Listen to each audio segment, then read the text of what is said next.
Yesterday, December 7th, 1941,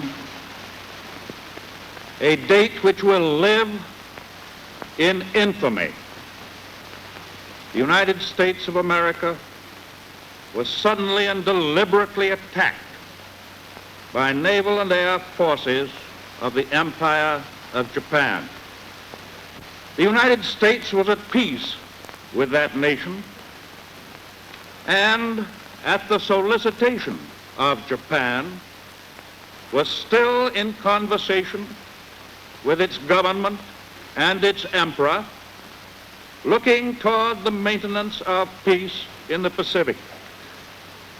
Indeed, 1 hour after Japanese air squadrons had commenced bombing in the American island of Oahu, the Japanese ambassador to the United States and his colleague delivered to our Secretary of State a formal reply to a recent American message.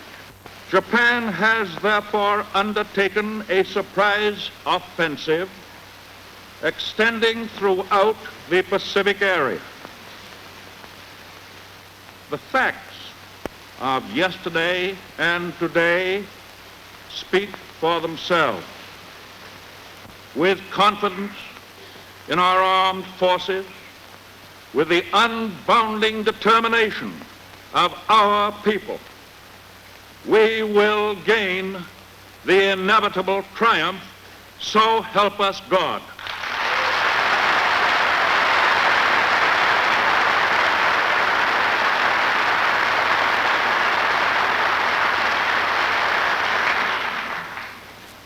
I ask that the Congress declare that since the unprovoked and dastardly attack by Japan on Sunday, December 7th, 1941, a state of war has existed between the United States and the Japanese Empire.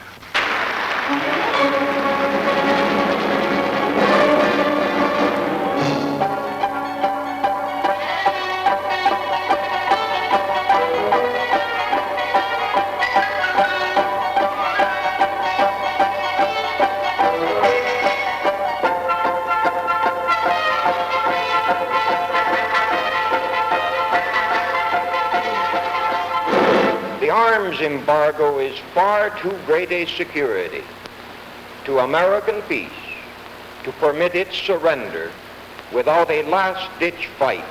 You people who oppose war and dictatorship, do not be dismayed, because the warmongers and the interventionists control most of the avenues of propaganda.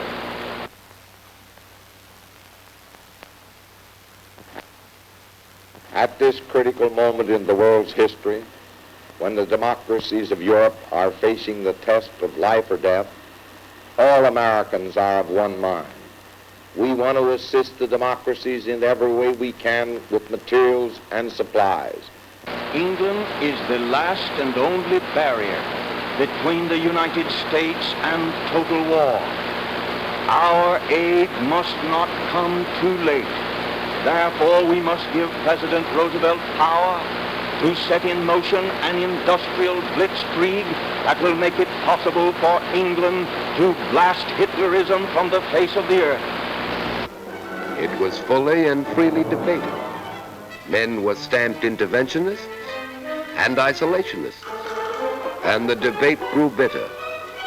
Earnest young men picketed the White House as if peace were in our hands, and not in the hands of those who wanted no peace, who worshiped war. Other earnest young men picketed the pickets. Curious organizations mushroomed into being with stunts such as these. Into this free debate trooped the agents of the aggressors, for they too were permitted to speak in our democracy. They wore Hitler's uniforms, but they wrapped themselves in the American flag. They preached the doctrine of racial and class hatred, for Hitler had said America could be conquered from within and fall as an overripe plum to the Nazi master race.